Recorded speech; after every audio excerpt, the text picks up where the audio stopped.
Canon company ಒಂದು ಹೊಸ ಕ್ಯಾಮ್ರಾನ launch ಮಾಡಿದೆ. ಕೆನಾನ್ EOS R1 ಅಂತ ಅದರ ಹೆಸರು. ಅದರ ಫ್ಯೂಚರ್ಸ್ ನೋಡಕ್ ಹೋದ್ರೆ ನೀವು 40 ಫೋಟೋಸ್ ರಾ ಫೋಟೋಸ್ ಗಳನ್ನ ಒಂದೇ ಕ್ಲಿಕ್ ನಲ್ಲಿ ಒಂದೇ ಸೆಕೆಂಡ್ ನಲ್ಲಿ ಕ್ಲಿಕ್ ಮಾಡಬಹುದು. ಪ್ಲಸ್ ಫೋಟೋ ಮತ್ತೆ ವಿಡಿಯೋನ ಒಂದೇ ಟೈಮ್ ಅಲ್ಲಿ ಒಂದೇ ಕ್ಯಾಮ್ರಾದಲ್ಲಿ ರೆಕಾರ್ಡ್ ಮಾಡಬಹುದು. ಸೊ ಈ ತರ ಒಳ್ಳೊಳ್ಳೆ ಫ್ಯೂಚರ್ ಗಳು ಇರುವಂತ ಕ್ಯಾಮ್ರಾ ಕೆನಾನ್ EOS R1 ಅದ್ರ ಬಗ್ಗೆ ತಿಳ್ಕೊಳ್ಳೋಣ. ನಮಸ್ತೆ, ನಾನು ಮನೋಹರ್ ಆಚಾರ್, ಸಿನಿಮಾಟೋಗ್ರಾಫರ್. ಇದು ನಮ್ಮ ಪದ್ಧತಿ Kannada YouTube channel. Video start ಮಾಡೋಕ್ಕೂ ಮುಂಚೆ ನಿಮ್ಮೆಲ್ಲರ ಹತ್ರ ಒಂದು ರಿಕ್ವೆಸ್ಟ್, ನನ್ನ ಚಾನಲ್ನ ಸಬ್ಸ್ಕ್ರೈಬ್ ಮಾಡಿಲ್ಲ ಅಂದರೆ ದಯವಿಟ್ಟು ಸಬ್ಸ್ಕ್ರೈಬ್ ಮಾಡ್ಕೊಳ್ಳಿ. ಮತ್ತು ಕಮೆಂಟ್ಸ್ ಬಾಕ್ನಲ್ಲಿ ಕಮೆಂಟ್ ಮಾಡಿ. ಇತ್ತೀಚೆಗೆ ಎಷ್ಟೋ ಕಮೆಂಟ್ಸ್ಗಳು ಬರ್ತಾ ಇದೆ. ಅದರಲ್ಲಿ ನನಗೆ ಇಷ್ಟವಾದಂಥ ಅಂದರೆ ನನಗೆ ಖುಷಿ ಪಟ್ಟಂಥ ಒಂದೇ ಒಂದು ವಿಷಯ, ಸರ್ ನಿಮ್ಮ ಎಲ್ಲ ವಿಡಿಯೋಗಳನ್ನ ನಾವು ನೋಡ್ತಾ ಇದ್ದೀವಿ. ಒಬ್ರು ಸರ್ ಕಮೆಂಟ್ ಮಾಡಿದ್ರು, ಎಲ್ಲ ವಿಡಿಯೋಗಳನ್ನ ನಾವು ನೋಡ್ತಾ ಇದ್ದೀವಿ, ಸೊ ನಮ್ಗೆ ಸಿಕ್ಕಾಪಟ್ಟೆ ಖುಷಿ ಆಗ್ತಾ ಇದೆ ಸರ್, ಹೀಗೆ ಮುಂದುವರಿಸ್ಕೊಂಡು ಹೋಗಿ ಕನ್ನಡದಲ್ಲಿ ಮಾಡ್ತಾ ಇರುವಂಥದ್ದು ನಮಗೆ ಸಿಕ್ಕಾಪಟ್ಟೆ ಖುಷಿ ಆಗ್ತಾ ಇದೆ ಅಂತ ಒಂದು ಕಮೆಂಟ್ ಹಾಕಿದ್ರು. Sir thank you so much sir. Kannada ಬಗ್ಗೆ ನೀವು ಗಮನಿಸಿದ್ರಲ್ಲ, ಅದು ನಮ್ಗೆ ಸಿಕ್ಕಾಪಟ್ಟೆ ಖುಷಿ ಆಯಿತು. ಬನ್ನಿ ಕ್ಯಾಮ್ರಾ ಬಗ್ಗೆ ನೋಡೋಣ. ಸೊ ಫಸ್ಟ್ ಪಾಯಿಂಟ್ ಅಲ್ಲೇ ಈ ಕ್ಯಾಮ್ರಾದ ಸೆನ್ಸರ್ ಬಗ್ಗೆ ತಿಳ್ಕೊಂಬೋಣ. ಸೆನ್ಸರ್ ತುಂಬಾ ಇಂಪಾರ್ಟೆಂಟ್ ಆಗುತ್ತೆ. ಇದರಲ್ಲಿ 26.7 ಮೆಗಾಪಿಕ್ಸೆಲ್ ಅನ್ನ ಹೊಂದಿರುವಂತ ಒಂದು ಕ್ಯಾಮ್ರಾ ಇದು. ಸೊ ಇದರಲ್ಲಿ ನಮಗೆ 24 ಮೆಗಾಪಿಕ್ಸೆಲ್ ತುಂಬಾ ಎಫೆಕ್ಟಿವ್ ರೇಂಜ್ ಅಲ್ಲಿ ಇರುತ್ತೆ. ಎಫೆಕ್ಟಿವ್ ರೇಂಜ್ ಅಂದ್ರೆ ಗೊತ್ತಲ್ಲ, ತುಂಬಾ ಸ್ಟ್ರಾಂಗ್ ಆಗಿರುತ್ತೆ. ಸೊ ಅದರ್ವೈಸ್ ಇದು ಬಂದ್ಬಿಟ್ಟು back illuminated CMOS stacked sensor ಉಳ್ಳಂತ ಒಂದು ಕ್ಯಾಮ್ರಾ. ಇದೇನಾಗುತ್ತೆ, ನಿಮಗೆ ನ್ಯೂ ಟೆಕ್ನಾಲಜಿ ಸೆನ್ಸರ್ ಅನ್ನ, ನ್ಯೂ ಟೆಕ್ನಾಲಜಿಯನ್ನ ಬಿಲ್ಡ್ ಮಾಡಿರುವಂತ ಒಂದು ಸೆನ್ಸರ್. ಇದರಿಂದ ಏನ್ ಲಾಭ ಆಗುತ್ತೆ ಅಂತ ನಾನು ಮುಂದೆ ಹೇಳ್ತಾ ಹೋಗ್ತೀನಿ ನಿಮಗೆ. ಸೊ ಇದರಲ್ಲಿ ನಮಗೆ ಡಿಜಿಕ್ X ಜೊತೆಗೆ ಡಿಜಿಕ್ ಎಕ್ಸಿಲೇಟರ್ ಅನ್ನೋ ಇನ್ನೊಂದು ಚಿಪ್ ಕೂಡ ಇದ್ರೊಳಗಡೆ ಎಕ್ಸ್ಟ್ರಾ ನಲ್ಲಿ ಆಡ್ ಮಾಡಿದ್ದಾರೆ. ಪ್ಲಸ್ ಇದಕ್ಕೆ CMOS ಸೆನ್ಸರ್ ಸಪೋರ್ಟ್ ಕೂಡ ಇದೆ. ಸೊ ಇಲ್ಲಿ plus CMOS sensor plus DIGIC X plus DIGIC accelerator ಅನ್ನೋ 3 ಚಿಪ್ಗಳ ಒಂದು ಟೆಕ್ನಾಲಜಿಯ ಮುಖಾಂತರ ನಮಗೆ fast processing and high quality images ಗಳು, ಹೈ ಕ್ವಾಲಿಟಿ ವಿಡಿಯೋಸ್ ಗಳು ನಮಗೆ ಈ ಕ್ಯಾಮ್ರಾದಲ್ಲಿ ಪ್ರೊಡ್ಯೂಸ್ ಆಗುತ್ತೆ. ಸೊ ಇನ್ನು ISO ಬಗ್ಗೆ ನೋಡಕ್ ಹೋದ್ರೆ ಇದರಲ್ಲಿ 100 to 1,02,400 ISO ವರ್ಗು ಮ್ಯಾಕ್ಸಿಮಮ್ ರೇಂಜ್ ಇದೆ. ಸೊ ಇದರಲ್ಲಿ ಏನಪ್ಪಾ ವಿಶೇಷ ಅಂದ್ರೆ ಇದರಲ್ಲಿ NR ಅನ್ನೋ ಒಂದು ಆಪ್ಷನ್ ಕೊಟ್ಟಿದ್ದಾರೆ, ನ್ಯೂರಲ್ ನೆಟ್ವರ್ಕ್ ನಾಯ್ಸ್ ಅಂತ. ಇದರಲ್ಲಿ ಏನ್ ಮಾಡುತ್ತಪ್ಪ ಅಂದ್ರೆ ನೀವು ಸಿಸ್ಟಮ್ ಅಲ್ಲ, ಮೊಬೈಲ್ ನಲ್ಲ, ಕ್ಯಾಮ್ರಾದಲ್ಲಿ ನೀವು ನಾಯ್ಸ್ ಅನ್ನ ಸ್ವಲ್ಪ ಮಟ್ಟಿಗೆ ಅದನ್ನ ರೆಡ್ಯೂಸ್ ಮಾಡಬಹುದು. ಈ ಟೆಕ್ನಾಲಜಿಗೆ ಈ NR ಅನ್ನೋ ಆಪ್ಷನ್ ನಿಮಗೆ ಯೂಸ್ ಆಗುತ್ತೆ. ಸೊ ISO ಕೂಡ ಮ್ಯಾಕ್ಸಿಮಮ್ ರೇಂಜ್ ಅಲ್ಲಿ ಇರೋದ್ರಿಂದ ನಮಗೆ ಲೋ ಲೈಟ್ ಅಲ್ಲಿ ಇಲ್ಲ ISO ಯೂಸ್ ಮಾಡ್ಕೊಳ್ಳುವಂತ ಸಂದರ್ಭ ಬಂದಾಗ ನಮ್ಗೆ ಸಿಕ್ಕಾಪಟ್ಟೆ ಯೂಸ್ ಆಗುತ್ತೆ. ಸೊ ರೋಲಿಂಗ್ ಶಟರ್ ಅನ್ನೋ ಒಂದು ವಿಷಯ ಬಂದಾಗ ನಾವು ಇಮೇಜ್ ಅಲ್ಲಿ ಸ್ವಲ್ಪ ಬ್ಲರ್, ಸ್ವಲ್ಪ ಡಿಸ್ಟ್ರಾಕ್ಷನ್ ನೋಡೋದು ಕಾಮನ್. ಕೆನಾನ್ EOS R1 ಅನ್ನೋ ಈ ಒಂದು ಕ್ಯಾಮ್ರಾದಲ್ಲಿ ನಮಗೆ ರೋಲಿಂಗ್ ಶಟರ್ ಪ್ರಾಬ್ಲಮ್ ಗಳನ್ನ ಸ್ವಲ್ಪ ಸಾಲ್ವ್ ಮಾಡಿಕೊಟ್ಟಿದ್ದಾರೆ. ಹೇಗೆ ಅಂದ್ರೆ ಲೋ ಪಾಸ್ ಫಿಲ್ಟರ್ ಗಳನ್ನ ಅಳವಡಿಸಿದ್ದಾರೆ, ಸ್ಟ್ಯಾಕ್ಡ್ CMOS ಸೆನ್ಸರ್ ಗಳನ್ನ ಹಾಕಿದ್ದಾರೆ. ಸೊ ಇದರಲ್ಲಿ ನಮ್ಗೆ ಏನಾಗುತ್ತೆ, ಸ್ವಲ್ಪ ಕ್ಯಾಮ್ರಾ ಇಮೇಜ್ ಗಳು ಬ್ಲರ್ ಬರೋದು, ಸ್ವಲ್ಪ ವೇರಿ ಆಗೋದು, ಇವೆಲ್ಲ ನಮ್ಗೆ ಸಾಲ್ವ್ ಆಗುತ್ತೆ. ಸೊ ಈಗಿನಿರೋ ಎಲ್ಲಾ ಕ್ಯಾಮ್ರಾದಲ್ಲೂ ಸಿಕ್ಕಾಪಟ್ಟೆ ವೈರಲ್ ಆಗ್ತಾ ಇರೋದು, ಸೌಂಡ್ ಮಾಡ್ತಾ ಇರೋದು ಟೆಕ್ನಾಲಜಿ ಸಿಕ್ಕಾಪಟ್ಟೆ ಇಂಪಾರ್ಟೆನ್ಸ್ ಕೊಡ್ತಾ ಇರೋದು ಆಟೋ ಫೋಕಸಿಂಗ್ ಟೆಕ್ನಾಲಜಿಗೆ. ಸೊ ಇದರಲ್ಲಿ dual pixel intelligent auto focus ಒಂದು ಟೆಕ್ನಾಲಜಿನ ಯೂಸ್ ಮಾಡಿದ್ದಾರೆ. ಇದರಲ್ಲಿ ಆಟೋ ಫೋಕಸ್ ಯಾವ್ಯಾವ್ದಕ್ಕೆ ಆಗುತ್ತಪ್ಪ ಅಂದ್ರೆ, ಸೊ ಕಂಪನಿ ಹೇಳಿರೋ ತರ ಮನುಷ್ಯ ಅಂದ್ರೆ ಹ್ಯೂಮನ್ ಮತ್ತೆ ಅನಿಮಲ್ ಮತ್ತೆ ಬರ್ಡ್ ಇವೆಲ್ಲದಕ್ಕೂ ಆಗುತ್ತೆ. ಸೊ ಇನ್ನು ವೆಹಿಕಲ್ಸ್ಗೂ ಆಗುತ್ತೆ. ವೆಹಿಕಲ್ಸ್ ಅಲ್ಲಿ ನಿಮ್ಗೆ ಟ್ರೈನ್, ಫ್ಲೈಟ್, ಬೈಕ್, ಕಾರು ಎಲ್ಲದಕ್ಕೂ ಆಗುತ್ತೆ. ಸೊ ಹ್ಯೂಮನ್ ಫೋಕಸ್ ಅಲ್ಲಿ ನೋಡಕ್ ಬಂದ್ರೆ ನಾವು ಇದರಲ್ಲಿ ನಮ್ಗೆ ಫೇಸ್, ಐ ಮತ್ತೆ ಹೆಡ್ ಮತ್ತೆ ಬಾಡಿ ಮತ್ತೆ ಅಪ್ಪರ್ ಬಾಡಿ ಈ ತರ ಒಂದು ಸಪರೇಟ್ ಫೋಕಸ್ ನ ಒಂದು ರಿಜಿಸ್ಟ್ರೇಷನ್ ನ ಕ್ಯಾಮ್ರಾದಲ್ಲಿ ಬಿಲ್ಡ್ ಮಾಡಿರೋದ್ರಿಂದ ಇದರಲ್ಲಿ ಫೋಕಸಿಂಗ್ ತುಂಬಾ ಸ್ಪೀಡ್ ಆಗಿ ಅಕ್ಯುರೇಟ್ ಆಗಿ ಆಗುತ್ತೆ. ಜೊತೆಗೆ 100 ಜನರ ಮುಖವನ್ನ ಈ ಕ್ಯಾಮ್ರಾದಲ್ಲಿ ರಿಜಿಸ್ಟರ್ ಮಾಡುವಂತ ಒಂದು ಫ್ಯೂಚರ್ ಇದೆ. ಇದರಿಂದ ಏನಪ್ಪಾ ಹೆಲ್ಪ್ ಆಗುತ್ತೆ ಅಂದ್ರೆ, ನೀವು ಅಕಸ್ಮಾತ್ ಯಾರೋ ಒಂದು 10 ಜನನ, 20 ಜನನ, 30 ಜನನ, 100 ಜನನ ನಾವೇನಾದ್ರೂ ರಿಜಿಸ್ಟರ್ ಮಾಡಿದಾಗ ಅವ್ರ ಫೇಸ್ ಗಳನ್ನ ಫೋಕಸ್ ಪ್ರಿಯಾರಿಟಿ ಮೋಡ್ ಅವ್ರಿಗೆ ಇರುತ್ತೆ. ಸೊ ನೀವು ಅಕಸ್ಮಾತ್ ಯಾವ್ದೋ ಸ್ಪೋರ್ಟ್ಸ್ ಫೋಟೋಗ್ರಫಿ ಮಾಡ್ತಾ ಇದ್ದೀರಾ, ಯಾವ್ದೋ ವೆಡ್ಡಿಂಗ್ ಫೋಟೋಗ್ರಫಿ ಮಾಡ್ತಾ ಇದ್ದೀರಾ, ಇಲ್ಲ ಯಾವ್ದೋ ಒಂದು ಕಂಪನಿ ಇವೆಂಟ್ಸ್, ಯಾವ್ದೋ ಒಂದು ಪೊಲಿಟಿಕಲ್ ಇವೆಂಟ್ ಮಾಡ್ತಾ ಇದ್ದೀರಾ, ಸೊ ಅವಾಗ ತುಂಬಾ ಜನ ಇರ್ತಾರೆ, ಅಲ್ಲಿ ಎಲ್ಲಾರನ್ನೂ ನಾವು ಇಂತಿಂತವ್ರೆ ಅಂತ ಒಬ್ಬೊಬ್ಬರಿಗೆ ಫೋಕಸ್ ಮಾಡೋದು ಸ್ವಲ್ಪ ಕಷ್ಟ ಆಗುತ್ತೆ. ಸೊ ಈ ರಿಜಿಸ್ಟರ್ ಮಾಡ್ಬಿಟ್ರೆ ಕ್ಯಾಮ್ರಾ ಆಟೋಮೆಟಿಕಲಿ ಆ ಫೇಸ್ ಆ ಫ್ರೇಮ್ ಒಳಗಡೆ ಬಂದಾಗ ಆಟೋಮೆಟಿಕ್ ಅರ್ಥ ಮಾಡ್ಕೊಂಡು ಕ್ಯಾಮ್ರಾ ಫೋಕಸ್ ಮಾಡುತ್ತೆ, ಮತ್ತೆ ನೀವು ಆರಾಮಾಗಿ ಇಮೇಜ್ ಗಳನ್ನ ತಗೋಬಹುದು. ಅದ್ರ ಜೊತೆಗೆ ಇದರಲ್ಲಿ DL ಮತ್ತೆ ಕ್ರಾಸ್ ಆಟೋ ಫೋಕಸ್ ಅನ್ನೋ 2 ಪ್ರೊಸೆಸ್ ಅಲ್ಲಿ ಇದು ಆಟೋ ಫೋಕಸ್ ಅನ್ನ ಮಾಡ್ಕೊಳ್ಳುತ್ತೆ. ಅದರಲ್ಲಿ ಜಾಸ್ತಿ ಪ್ರಿಯಾರಿಟಿ ಇರೋದು ಸ್ಪೋರ್ಟ್ಸ್ ಆಕ್ಷನ್ ಆಟೋ ಫೋಕಸ್ ಗೆ ಸಿಕ್ಕಾಪಟ್ಟೆ ಪ್ರಿಯಾರಿಟಿ ಇದೆ. ಇದರಲ್ಲಿ ನೀವು ಫುಟ್ಬಾಲ್, ವಾಲಿಬಾಲ್ ಮತ್ತೆ ಬಾಸ್ಕೆಟ್ ಬಾಲ್ ಈ ತರ ಎಲ್ಲ ನೀವು ಆಡ್ಬೇಕಾದ್ರೆ, ಈಗಿನ ಸ್ಪೋರ್ಟ್ಸ್ ಅಲ್ಲಿ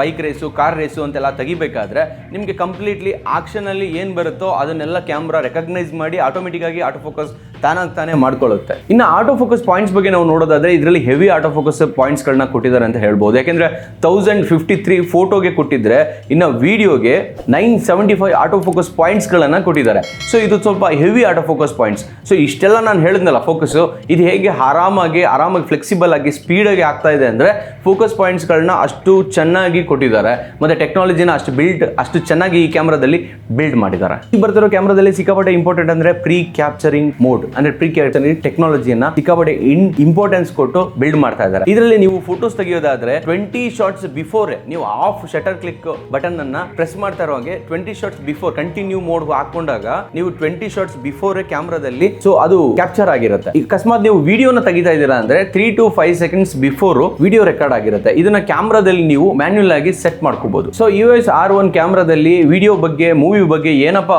ಆ ಒಂದು ಸ್ಪೆಕ್ ಅನ್ನ ಕೊಟ್ಟಿದ್ದಾರೆ, ಏನ್ ಟೆಕ್ನಾಲಜಿನ ತಂದಿದ್ದಾರೆ ಅಂದ್ರೆ ನಿಮಗೆ 6K 4K ಮತ್ತೆ ಫುಲ್ HD ವಿಡಿಯೋ ರೆಕಾರ್ಡ್ ಮಾಡಬಹುದು. ಮತ್ತೆ ಈ 6K 4K ಏನಿದೆ ನಿಮಗೆ ಮೂವಿ ಲ್ಯಾಂಡ್ ಅಲ್ಲಿ ಅಂದ್ರೆ ಸಿನಿಮಾಗೆ ಸಂಬಂಧಪಟ್ಟ ಎಲ್ಲಾ ಟೆಕ್ನಾಲಜಿಗಳಿಗೆ ಏನೇನ್ ಬೇಕು, ಎಡಿಟಿಂಗ್ ಏನ್ ಬೇಕು, ಅವ್ರು ಕ್ಯಾಪ್ಚರ್ ಮಾಡೋದಕ್ಕೆ ಏನ್ ಅನುಕೂಲ ಬೇಕೋ ಆ ಅನುಕೂಲನ ಈ ಕ್ಯಾಮ್ರಾ ಸ್ಪೆಕ್ ಅಲ್ಲಿ ಅಂದ್ರೆ ಫ್ಯೂಚರ್ಸ್ ಗಳಲ್ಲಿ ಒಳಗಡೆ ತುಂಬಾ ಅನುಕೂಲವಾಗುವಂತೆ ರೆಡಿ ಮಾಡಿದ್ದಾರೆ. 6K ಬಂದು ನಿಮಗೆ 60p, 4K ಬಂದು ನಿಮಗೆ 60p, 50p ಮತ್ತೆ 120p ವರ್ಗುನು ರೆಕಾರ್ಡ್ ಆಗುತ್ತೆ. ಇನ್ನು ಫುಲ್ HD ಬಂದ್ರೆ ನಿಮಗೆ 24, 50p, 60p, 120p, 240p ವರ್ಗುನು ನಿಮ್ಗೆ ರೆಕಾರ್ಡ್ ಆಗುತ್ತೆ. ಇದಲ್ದೇನೆ ನಿಮ್ಗೆ ಇದರಲ್ಲಿ 240p ಅಲ್ಲಿ full HD slow motion record ಮಾಡ್ತಾ ಇದ್ದೀರಾ ಅಂದ್ರೆ ನಿಮ್ಗೆ ವಿತ್ ಆಡಿಯೋ ರೆಕಾರ್ಡ್ ಆಗುತ್ತೆ. ಯಾವ ಕ್ಯಾಮ್ರಾದಲ್ಲೂ ಎಲ್ಲಾ ಕ್ಯಾಮ್ರಾ ಅಂತ ಹೇಳ್ತಲ್ಲ, ಮ್ಯಾಕ್ಸಿಮಮ್ ಕ್ಯಾಮ್ರಾಗಳಲ್ಲಿ ನೀವು ಸ್ಲೋ ಮೋಷನ್ ತೆಗಿಬೇಕಾದ್ರೆ ಆಡಿಯೋ ರೆಕಾರ್ಡ್ ಆಗೋದಿಲ್ಲ, ವಿಡಿಯೋ ರೆಕಾರ್ಡ್ ಆಗಬೇಕಾದ್ರೆ ಆಡಿಯೋ ರೆಕಾರ್ಡ್ ಆಗೋದಿಲ್ಲ. ಬಟ್ ಈ ಕ್ಯಾಮ್ರಾದಲ್ಲಿ ನಿಮಗೆ ಫುಲ್ HD 240p ವರ್ಗೂ ನೀವು ತೆಗೆದಿದ್ರು ಕೂಡ ಒಂದು ಆಡಿಯೋ ರೆಕಾರ್ಡ್ ಇನ್ಬಿಲ್ಟ್ ಆಗುತ್ತೆ. ಇನ್ನ ಕಲರ್ ಬಗ್ಗೆ ನೋಡೋದಾದ್ರೆ ನಾವು ಸ್ವಲ್ಪ ಲಾಕ್ ಗಳ ಬಗ್ಗೆ ನೋಡೋದಾದ್ರೆ EOS R1 ಕ್ಯಾಮ್ರಾದಲ್ಲಿ ಲಾಕ್ 2, ಲಾಕ್ 3 ನಿಮ್ಗೆ ಇನ್ಬಿಲ್ಟ್ ಆಗಿ ಫಿಕ್ಸ್ ಮಾಡಿ ಕೊಟ್ಟಿದ್ದಾರೆ. ಸೊ ಇದರಲ್ಲಿ ನೀವು 8 ಬಿಟ್, 10 ಬಿಟ್ ಅಂಡ್ 12 ಬಿಟ್ ವರ್ಗುನು ಕಲರ್ ರೇಂಜ್ ನ ನೀವು ಅಕ್ಯುರೇಟ್ ಆಗಿ ಪಡಿಬಹುದು. ಸೊ ಇಷ್ಟಲ್ದೇನೆ ನಿಮ್ಗೆ ವಿಡಿಯೋ ರೆಕಾರ್ಡ್ ಮಾಡ್ತಾ ಇರೋ ಆಗ್ಲೇನೆ ಒಂದೇ ಕ್ಯಾಮ್ರಾದಲ್ಲಿ ಒಂದೇ ಟೈಮ್ ಅಲ್ಲಿ ನೀವು ಫೋಟೋ ಕೂಡ ತಗೊಬಹುದು. ನಾನು ಇಲ್ಲಿ ವಿಡಿಯೋ ಬಂದ್ಬಿಟ್ಟು EOS R5 Mark II ಬಗ್ಗೆ ಮಾಡಿದೆ. ಅದರಲ್ಲಿ ನಮಗೆ ಫುಲ್ HD 30p ಸಿಗ್ತಾ ಇತ್ತು. ಬಟ್ 30p ಅಲ್ಲಿ ಏನಾಗುತ್ತೆ ನಮಗೆ ಸೊ ನಾರ್ಮಲ್ ವಿಡಿಯೋಸ್ ರೆಕಾರ್ಡ್ ಮಾಡಬೇಕಾದ್ರೆ, ನಾನು ಫಿಲ್ಮಿ ಅಂತ ಹೇಳ್ತಾ ಇಲ್ಲ, ನಾರ್ಮಲ್ ವಿಡಿಯೋ ರೆಕಾರ್ಡ್ ಮಾಡಬೇಕಾದ್ರೆ 30p ಅಲ್ಲಿ ಸ್ವಲ್ಪ ಕಷ್ಟ ಆಗುತ್ತೆ ನಮಗೆ. ಆ ಫೂಟೇಜ್ ಮೋಷನ್ಸ್ ಕ್ಯಾಪ್ಚರ್ಸ್ ಎಲ್ಲ ಆಮೇಲೆ ಸ್ವಲ್ಪ ಎಲ್ಲ ಎಳ್ದಂಗ್ ಆಗೋದು ಈ ತರ ಬರುತ್ತೆ. ಸೊ ಇದರಲ್ಲಿ ಏನಾಗಿದೆ ನಮಗೆ EOS R1 ನಲ್ಲಿ ವಿಡಿಯೋ ಮತ್ತೆ ಫೋಟೋನ ಒಟ್ಟಿಗೆ ರೆಕಾರ್ಡ್ ಮಾಡಬಹುದು. ಪ್ಲಸ್ ಫುಲ್ HD ನ ನೀವು 60p ಅಲ್ಲಿ ಪ್ಲಸ್ ಫೋಟೋನ 17 ಮೆಗಾಪಿಕ್ಸೆಲ್ ಅಲ್ಲಿ ನಿಮಗೆ ಈ ಕ್ಯಾಮ್ರಾ ತೆಗೆದುಕೊಡುತ್ತೆ, ಪ್ರೊಡ್ಯೂಸ್ ಮಾಡುತ್ತೆ. ಏನಾದರೂ ಆಗಲಿ ನಿಮಗೆ ವಿಡಿಯೋ ಫೋಟೋ ಎರಡು ಸಿಗುತ್ತೆ ಒಂದೇ ಕ್ಯಾಮ್ರಾದಲ್ಲಿ ಒಂದೇ ಟೈಮ್ ಅಲ್ಲಿ. ಸೊ ನೆಕ್ಸ್ಟ್ ನಾವು ಫೋಟೋಗ್ರಫಿ ಬಗ್ಗೆ ನೋಡೋದಾದ್ರೆ ನಮಗೆ 24 ಮೆಗಾಪಿಕ್ಸೆಲ್ ಇರುವಂತಹ ಎಫೆಕ್ಟಿವ್ ಒಂದು ಕ್ವಾಲಿಟೆಡ್ ಇಮೇಜ್ ಸಿಗುತ್ತೆ. ನಾವು ರಾ ಮತ್ತೆ HEIF, JPEG ಅನ್ನೋ 3 ಫಾರ್ಮ್ಯಾಟ್ ಅಲ್ಲಿ ಫೋಟೋಸ್ ಅನ್ನ ತೆಗಿಬಹುದು. ಈ ಕ್ಯಾಮ್ರಾದಲ್ಲಿ ಸ್ಟಾರ್ಟಿಂಗ್ ಏನ್ ಹೇಳಿದ್ದಾರೆ ಅಂದ್ರೆ RGB ಅಲ್ಲಿ ಈ ಕ್ಯಾಮ್ರಾದಲ್ಲಿ ಫೋಟೋ ಪ್ರೊಡ್ಯೂಸ್ ಆಗುತ್ತೆ ಅಂತ ಹೇಳಿದ್ದಾರೆ. ಬಟ್ ನಮಗೆ ಇದರಲ್ಲಿ ಏನ್ ಕೊಟ್ಟಿದ್ದಾರೆ ಅಂದ್ರೆ sRGB ಮತ್ತೆ Adobe RGB ಎರಡೂ ಒಂದು ಕಲರ್ ಪ್ರೊಫೈಲ್ಸ್ ಅಲ್ಲಿ ಇಮೇಜ್ ಗಳನ್ನ ಕ್ರಿಯೇಟ್ ಮಾಡಬಹುದು ಅಂತ ಕೊಟ್ಟಿದ್ದಾರೆ. ಅದಲ್ಲದೆ ನೀವು ರಾ ಅಲ್ಲಿ ತೆಗೆದ್ರೆ 14 ಬಿಟ್ ವರ್ಗುನು, HEIF ಅಲ್ಲಿ ತೆಗೆದ್ರೆ 10 ಬಿಟ್ ವರ್ಗುನು, ಅಕಸ್ಮಾತ್ JPEG ಡೈರೆಕ್ಟ್ ಆಗಿ ನೀವು ತಗೊಂತಾ ಇದ್ದೀರಾ ಕ್ಯಾಮ್ರಾದಲ್ಲಿ ಅಂದ್ರೆ ನಿಮ್ಗೆ 8 ಬಿಟ್ ಕಲರ್ ವರ್ಗುನು ನಿಮ್ಗೆ ಇದರಲ್ಲಿ ಸಿಗುತ್ತೆ. ಮತ್ತೆ ಮ್ಯಾಕ್ಸಿಮಮ್ ಡೈನಾಮಿಕ್ ರೇಂಜ್ ನ ಇದರಲ್ಲಿ ಕವರ್ ಮಾಡಿದ್ದಾರೆ. ಸೊ EOS R1 ನ ಕ್ಯಾಮ್ರಾದಲ್ಲಿ ಸ್ಟೋರೇಜ್ ಕಾರ್ಡ್ ಬಗ್ಗೆ ನೋಡೋದಾದ್ರೆ ನಾವು ಇದರಲ್ಲಿ 2 ಕಾರ್ಡ್ ಸ್ಲಾಟ್ ಗಳನ್ನ ಕೊಟ್ಟಿದ್ದಾರೆ. ಸೊ ಇದರಲ್ಲಿ ನಾವು CF Express ಟೈಪ್ B 2.0 ನ ಒಂದು ಕಾರ್ಡ್ ಗಳನ್ನ ಯೂಸ್ ಮಾಡಬಹುದು. ಪ್ಲಸ್ ಇದರಲ್ಲಿ ಬಂದ್ಬಿಟ್ಟು ನಾವು storage capacity maximum capacity 2TB ವರೆಗೂ ಇರುತ್ತೆ. ಸೊ ಇದರಲ್ಲಿ ಹೈ ಸ್ಪೀಡ್ ಕಾರ್ಡ್ ಗಳನ್ನ ಯೂಸ್ ಮಾಡಬಹುದು. ಹೈ ಸ್ಪೀಡ್ ಕಾರ್ಡ್ ಗಳು ಯೂಸ್ ಮಾಡೋದ್ರಿಂದ ನಮ್ಗೆ ಏನಾಗುತ್ತೆ, ನಮ್ಗೆ ಏನು 6K 60p ಕೊಟ್ಟಿದಾರೋ ಅದು ಇಂಟರ್ನಲ್ ಕ್ಯಾಮ್ರಾ ರೆಕಾರ್ಡ್ ಮಾಡ್ಕೊಬಹುದು. ಸೊ ಕ್ಯಾಮ್ರಾ ಅಂದ್ಮೇಲೆ ಈಗಿನ ಟೆಕ್ನಾಲಜಿ ಕ್ಯಾಮ್ರಾ ಆದ್ಮೇಲೆ ಸೊ ನಾವು ಬ್ಲೂಟೂತ್ ಮತ್ತೆ ವೈಫೈ ಬಗ್ಗೆ ಡಾಟಾ ಟ್ರಾನ್ಸ್ಫರ್ ಬಗ್ಗೆ ನೋಡಲೇಬೇಕು. ಸೊ ಡಾಟಾ ಟ್ರಾನ್ಸ್ಫರ್ ಬಗ್ಗೆ ನೋಡೋದಾದ್ರೆ Canon EOS R1 ನಲ್ಲಿ ನಮಗೆ wifi, Bluetooth, LAN, HDMI, AUX cable ಗಳನ್ನ ಯೂಸ್ ಮಾಡಬಹುದು. ವೈಫೈ ಅದರಲ್ಲೂ 6 ನಮಗೆ ವೈಫೈ 6 ನ್ಯೂ ಒನ್ ಅಲ್ಲಿ ನಮಗೆ ಇದರಲ್ಲಿ ಸಿಗ್ತಾ ಇದೆ. ಅದ್ರ ಜೊತೆಗೆ ನಮಗೆ 6 GHz ಮತ್ತೆ 5 GHz ಆಮೇಲೆ 2.4 GHz ಅಲ್ಲಿ ನಮಗೆ ಇದರ ವೈಫೈ ಒಂದು ಏನಿದೆ ಸ್ಟ್ರೆಂತ್ ಫ್ಯೂಚರ್ ನಮ್ಗೆ ಇದರಲ್ಲಿ ಸಿಗ್ತಾ ಇದೆ. ಬ್ಲೂಟೂತ್ 5.3 ವರ್ಷನ್ ನಮ್ಗೆ ಇದರಲ್ಲಿ ಇನ್ಬಿಲ್ಟ್ ಆಗಿ ಕೊಟ್ಟಿದ್ದಾರೆ. ಆಕ್ಸ್ ಕೇಬಲ್ ಅಲ್ಲಿ ನಮಗೆ ಮೈಕ್ ಮತ್ತೆ ಆಡಿಯೋಗೆ ಬೇಕಾದಂತ ಇನ್ನೊಂದು ಜಾಕ್ ನ ಸಪರೇಟ್ ಆಗಿ ಹಾಕುವಂತ ಒಂದು ಪೋರ್ಷನ್ಸ್ ಅನ್ನ ನಮಗೆ ಕೊಟ್ಟಿದ್ದಾರೆ. ಮತ್ತೆ HDMI ಪೋರ್ಟ್ ಅನ್ನ ಕೊಟ್ಟಿದ್ದಾರೆ. ನೀವೇನಾದ್ರೂ LAN ಇಂದ ರಿಮೋಟ್ ಆಕ್ಸೆಸ್ ಇಲ್ಲ ಡಾಟಾ ಟ್ರಾನ್ಸ್ಫರ್ ಗಳನ್ನ ಮಾಡ್ಕೊಳ್ತೀನಿ ಅಂದ್ರೆ LAN ಪೋರ್ಟ್ ಕೂಡ ಈ ಕ್ಯಾಮ್ರಾದಲ್ಲಿ ಕೊಟ್ಟಿದ್ದಾರೆ. ಸೊ ಈ EOS R1 ಬಾಡಿ ಮತ್ತೆ ಅದರ ಸ್ಟ್ರಕ್ಚರ್ ಬಗ್ಗೆ ನೋಡೋದಾದ್ರೆ ನಮಗೆ ಮ್ಯಾಗ್ನೀಷಿಯಂ ಅಲಾಯ್ ಅನ್ನೋ ಒಂದು ಮೆಟೀರಿಯಲ್ ಅಲ್ಲಿ ಈ ಬಾಡಿನ ರೆಡಿ ಮಾಡಿದ್ದಾರೆ. ಮತ್ತೆ ಹೊರಗಡೆ ಬಂದ್ಬಿಟ್ಟು ಇದರಲ್ಲಿ ಪಾಲಿಕಾರ್ಬನೇಟ್ ಗ್ಲಾಸ್ ಫೈಬರ್ ಇಂದ ಈ ಬಾಡಿಯನ್ನ ರೆಡಿ ಮಾಡಿದ್ದಾರೆ. ಪ್ಲಸ್ ನಮಗೆ water and dust resistance power ಅನ್ನ ಉಳ್ಳಂತ ಒಂದು ಬಾಡಿಯನ್ನ ಇದರಲ್ಲಿ ನಮಗೆ ಕೊಟ್ಟಿದ್ದಾರೆ. ಆಮೇಲೆ ಟೋಟಲ್ ಬಾಡಿ ಇಷ್ಟೆಲ್ಲ ಹಾಕಿ ಟೋಟಲ್ ಬಾಡಿಯ ವೆಯ್ಟ್ ಬಂದ್ಬಿಟ್ಟು 920 grams without card without battery. ಅಕಸ್ಮಾತ್ ಬ್ಯಾಟ್ರಿ ಕಾರ್ಡ್ ಹಾಕಿದ್ರೆ 1115 ಗ್ರಾಮ್ಸ್ ಆಗುತ್ತೆ. ಸೊ ಇದಕ್ಕೆ ನೀವು ಲೆನ್ಸ್ ಹಾಕಿದ್ರೆ ಇನ್ನೂ ಪ್ಲಸ್ ವೆಯ್ಟ್ ಆಗುತ್ತೆ. ಸೊ ಇಷ್ಟು ಒಂದು ವೆಯ್ಟ್ ಅನ್ನ ಇಟ್ಕೊಂಡು ನಾವು ಫೋಟೋ ಆಗ್ಲಿ ವಿಡಿಯೋ ಆಗ್ಲಿ ತೆಗಿಬೇಕಾದ್ರೆ ಸ್ವಲ್ಪ ಸ್ಟ್ರೈನ್ ಆಗುತ್ತೆ ಅಂತ ನನ್ನ ಒಂದು ಥಿಂಕಿಂಗ್. ಅಂದ್ರೆ ಈಗಿನ ಟೆಕ್ನಾಲಜಿ ಮೇಲೆ ನಾನು ಹೇಳ್ತಾ ಇದ್ದೀನಿ, ನನ್ನ ಕೈಲಿ ಹಿಡಿಯೋಕ್ಕಾಗ್ತಾ ಇಲ್ಲ ಅಂತ ಹೇಳ್ತಾ ಇಲ್ಲ, ಆಮೇಲೆ ಅದು ಬೇರೆ ಬಂದ್ಬಿಡುತ್ತೆ. ಸೊ ಹಾಗಾಗಿ ನಾನೇನು ಹೇಳ್ತಾ ಇದ್ದೀನಿ ಅಂದರೆ ಸ್ವಲ್ಪ ವೆಯ್ಟ್ ಕಮ್ಮಿ ಮಾಡ್ಬೋದಿತ್ತಾ, ಇನ್ನೂ ಚೆನ್ನಾಗಿ ಕೊಡ್ಬೋದಿತ್ತಾ ಅನ್ನೋದು ಒಂದು ಥಿಂಕಿಂಗ್ ಅಷ್ಟೇ ನಂದು. ಇನ್ನು ಬ್ಯಾಟ್ರಿ ಬಗ್ಗೆ ನೋಡೋದಾದ್ರೆ LP-E19 ಬ್ಯಾಟ್ರಿಯನ್ನ ನಾವು ಇದರಲ್ಲಿ ಯೂಸ್ ಮಾಡಬಹುದು. ಸೊ ಇದರಲ್ಲಿ ಎಷ್ಟು ಫೋಟೋಸ್ಗಳನ್ನ ತೆಗಿಬೋದಪ್ಪ ಒಂದು ಬ್ಯಾಟ್ರಿಲಿ ಅಂದ್ರೆ ನಮಗೆ ನಾವೇನಾದ್ರೂ LCD ಅನ್ನ ನೋಡಿಕೊಂಡು ನಾವು ಫೋಟೋನ ತೆಗಿತಾ ಇದೀವಿ, LCD ಯೂಸ್ ಮಾಡಿ ತೆಗಿತಾ ಇದೀವಿ ಅಂದ್ರೆ 1330 ಫೋಟೋಸ್ಗಳನ್ನ ಈ EOS R1 ಕ್ಯಾಮ್ರಾದಲ್ಲಿ ತೆಗಿಬಹುದು. ಅಕಸ್ಮಾತ್ ವ್ಯೂ ಫೈಂಡರ್ ಅಲ್ಲಿ ತೆಗೆದ್ರೆ ಜಸ್ಟ್ 700 ಫೋಟೋಸ್ಗಳನ್ನ ಕ್ಲಿಕ್ ಮಾಡ್ಕೋಬಹುದು. ವ್ಯೂ ಫೈಂಡರ್ ಮತ್ತೆ LCD ಬಗ್ಗೆ ನಾವು ನೋಡೋಣ ಇದರಲ್ಲಿ ಏನ್ ಕೊಟ್ಟಿದ್ದಾರೆ ಎಕ್ಸ್ಟ್ರಾ ಅಂತ. ಸೊ 0.5 ಕೊಡ್ತಾ ಇದ್ದಂತ OLED ನಮಗೆ ಇದರಲ್ಲಿ 0.64 ಅಂದ್ರೆ 0.5 ಗಿಂತ ಸ್ವಲ್ಪ ಜಾಸ್ತಿ ಕೊಟ್ಟಿದ್ದಾರೆ. ನಮಗೆ ಇದರಲ್ಲಿ ನಾರ್ಮಲ್ ತರ OLED ಒಂದು ಎಲೆಕ್ಟ್ರಿಕಲ್ ವ್ಯೂ ಫೈಂಡರ್ ನಮಗೆ ಇದರಲ್ಲಿ ಕೊಡ್ತಾ ಇದ್ದಾರೆ. ಅದ್ರ ಜೊತೆಗೆ 9.44 ಮಿಲಿಯನ್ ಡಾಟ್ಸ್ ಗಳನ್ನ ಇದರಲ್ಲಿ ಕೊಡ್ತಾ ಇದ್ದಾರೆ. ಓಕೆ, ಇದರಲ್ಲಿ LCD ಬಗ್ಗೆ ನೋಡೋದಾದ್ರೆ ನಮಗೆ ನಾರ್ಮಲಿ ಆಗಿ LCD TFT ಡಿಸ್ಪ್ಲೇ ಇದರಲ್ಲಿ ಸಿಗ್ತಾ ಇದೆ, ಮತ್ತೆ 2.1 ಮಿಲಿಯನ್ ಡಾಟ್ಸ್ ಗಳು ಸಿಗ್ತಾ ಇದೆ. 7 ಬ್ರೈಟ್ನೆಸ್ ಲೆವೆಲ್ಸ್ ಆಫ್ ಅಡ್ಜಸ್ಟ್ಮೆಂಟ್ ಗಳು ಕೂಡ ನಾವು ಇದರಲ್ಲಿ ಮಾಡ್ಕೋಬಹುದು. ಸೊ ವಿಡಿಯೋ ತೆಗಿಬೇಕಾದ್ರೆ ಆಡಿಯೋ ಸಿಕ್ಕಾಪಟ್ಟೆ ಇಂಪಾರ್ಟೆಂಟ್ ಆಗುತ್ತಲ್ವಾ. ಸೊ ಆಡಿಯೋ ಬಗ್ಗೆ ಈ ಕ್ಯಾಮ್ರಾದಲ್ಲಿ ಏನು ಕೊಟ್ಟಿದ್ದಾರೆ, ಇನ್ಬಿಲ್ಟ್ ಮೈಕ್ ಕೊಟ್ಟಿದ್ದಾರೆ ಅಂದ್ರೆ ಖಂಡಿತ ಇನ್ಬಿಲ್ಟ್ ಮೈಕ್ ಕೊಟ್ಟಿದ್ದಾರೆ. ಅದರಲ್ಲಿ ನಮಗೆ 16 ಬಿಟ್ ಮತ್ತೆ 24 ಬಿಟ್ ಎರಡು ಫಾರ್ಮೆಟ್ ಅಲ್ಲಿ ಇಷ್ಟು 2 ಬಿಟ್ ನಲ್ಲಿ ನಾವು ಆಡಿಯೋನ ರೆಕಾರ್ಡ್ ಮಾಡ್ಕೊಬಹುದು.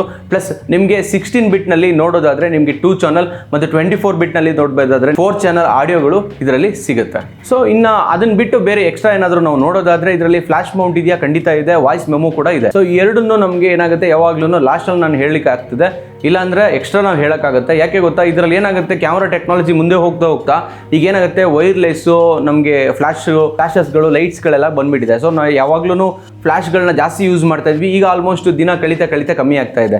ಯಾವಾಗ ಬೇಕಾದರೂ ಫ್ಲಾಶ್ ಮೌಂಟನ್ನು ರಿಮೂವ್ ಮಾಡ್ಕೊಬಹುದು. ಇವಾಗೆಲ್ಲ ವೈಫೈ ಬ್ಲೂಟೂತ್ ಇಂಟರ್ನಲ್ಲಿ ತುಂಬಾ ಸ್ಟ್ರಾಂಗ್ ಆಗಿರೋದ್ರಿಂದ ನಮಗೆ ಫ್ಲಾಶ್ ಅಲ್ಲಿ ಟ್ರಿಗರು ಬೇಕಾಗಿಲ್ಲ, ಹಂಗೆ ತೆಗಿಯುವಂತ ಟೆಕ್ನಾಲಜಿನೂ ಬರ್ಬೋದು. ಹಾಗಾಗಿ ಇದ್ರಲ್ಲಿ ಫ್ಲಾಶ್ ಮೌಂಟ್ ಇದೆಯಾ ಇಲ್ವಾ ಅಂತ ಕನ್ಫರ್ಮ್ ಮಾಡ್ತಾ ಇದ್ದೀನಿ. ಸೊ ಈ ಕ್ಯಾಮ್ರಾದ ಓವರ್ ಆಲ್ ಬಗ್ಗೆ ನಾನು ಹೇಳಬೇಕಂದ್ರೆ ಇದರಲ್ಲಿ ನಮಗೆ ಫೋಟೋ ಮತ್ತೆ ವಿಡಿಯೋ ಎರಡಕ್ಕೂ ಕೂಡ ಇಂಪಾರ್ಟೆನ್ಸ್ ಕೊಟ್ಟು ಮಾಡಿದ್ದಾರೆ. ನಮಗೆ ಇದರಲ್ಲಿ 40 FPS ರಾ ಅಂಡ್ JPEG ಸಿಗ್ತಾ ಇದೆ. ಇದರಲ್ಲಿ ನಮಗೆ ಎಲೆಕ್ಟ್ರಿಕಲ್ ಶಟರ್ ಮೆಕ್ಯಾನಿಕಲ್ ಶಟರ್ ಎರಡೂ ಸಿಗ್ತಾ ಇದೆ. ನಮಗೆ ಮೆಕ್ಯಾನಿಕಲ್ ಶಟರ್ ಬಂದ್ಬಿಟ್ಟು ನಮಗೆ 8000 ಮತ್ತೆ ಎಲೆಕ್ಟ್ರಿಕಲ್ ಶಟರ್ ಬಂದು 64,000 ವರೆಗೂ ನಮಗೆ ಶಟರ್ ರೇಂಜ್ ಸಿಗ್ತಾ ಇದೆ. ಇದರಲ್ಲಿ ನಮ್ಗೆ ಏನಪ್ಪಾ ಅಂದ್ರೆ JPEG ಇಮೇಜ್ ರಾ ಇಮೇಜ್ ನಮಗೆ 40 ಶಾರ್ಟ್ ಸಿಗುತ್ತೆ ಅಂದ್ರೆ ಇನ್ನು JPEG ಇಮೇಜ್ ನಮಗೆ ಸಿಕ್ಕಾಪಟ್ಟೆ ಜಾಸ್ತಿ ಸಿಗುತ್ತೆ, ಹೆಚ್ಚು ಅಂದ್ರೆ ಮ್ಯಾಕ್ಸಿಮಮ್ ಸಿಗುತ್ತೆ. ಸೊ ಇನ್ನು ವಿಡಿಯೋಗೆ ಬಂದ್ರೆ ನಮಗೆ 6K 4K ಫುಲ್ HD ಸಿಗ್ತಾ ಇದೆ. ಫುಲ್ HD ಲಿ 240p, 4K ಲಿ 120p ಮತ್ತೆ 6K ಲಿ 60p ಇಂಟರ್ನಲ್ ಬಾಡಿ ರೆಕಾರ್ಡಿಂಗ್ ಸಿಗ್ತಾ ಇದೆ. ಇನ್ನು ಕಾರ್ಡ್ ಬಗ್ಗೆ ನೋಡೋದಾದ್ರೆ CF Express ಟೈಪ್ B 2.0 ನಮಗೆ ಮ್ಯಾಕ್ಸಿಮಮ್ 2 TB ವರೆಗೂ ಸಿಗ್ತಾ ಇದೆ. ಓಲ್ ಅವರ್ ಜೊತೆ ನಾರ್ಮಲ್ ಎಲ್ಲಾ ಕ್ಯಾಮ್ರಾದಲ್ಲೂ ಕೊಡುವಂತ ಎಲ್ಲಾ ಫೀಚರ್ಸ್ ಗಳನ್ನು ಈ ಕ್ಯಾಮ್ರಾದಲ್ಲಿ ಕೊಟ್ಟಿದ್ದಾರೆ. ಇನ್ನೊಂದು ಸ್ವಲ್ಪ ಮೇಲ್ಗಡೆ ತಗೊಂಡೋಗಿದ್ದಾರೆ ಅಂತಾನೆ ಹೇಳ್ಬೋದು. ಇದರಲ್ಲಿ ನಮಗೆ ಡಿಜಿಕ್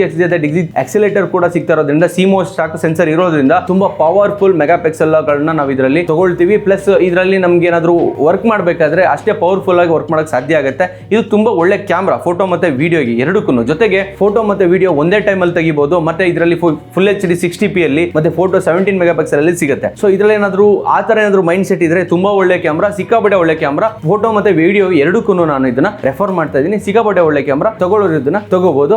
ನಾನು ಮನೋಹರಾಚಾರ್ಯ ಸಿನಿಮಾಟೋಗ್ರಾಫರ್, ಇದು ನಮ್ಮ ಪದ್ಧತಿ ಕನ್ನಡ ಯೂಟ್ಯೂಬ್ ಚಾನಲ್. ಈ ವಿಡಿಯೋ ಯಾರಿಗಾದರೂ ಯೂಸ್ ಆಗುತ್ತೆ ಅಂದ್ರೆ ಖಂಡಿತವಾಗ್ಲೂ ಇದನ್ನ ಶೇರ್ ಮಾಡೋದಕ್ಕೆ ಮರಿಬೇಡಿ. ಪ್ಲಸ್ ಕಮೆಂಟ್ ಮಾಡಿ, ಕಮೆಂಟ್ ಮಾಡೋದು ತುಂಬಾ ಇಂಪಾರ್ಟೆಂಟ್, ಸರಿನಾ? ಇದರಲ್ಲಿ ಎಷ್ಟೋ ಕಮೆಂಟ್ಸ್ ಗಳು ನನಗೆ ಸಿಕ್ಕಾಪಟ್ಟೆ ಯೂಸ್ ಆಗ್ತಾ ಇದೆ.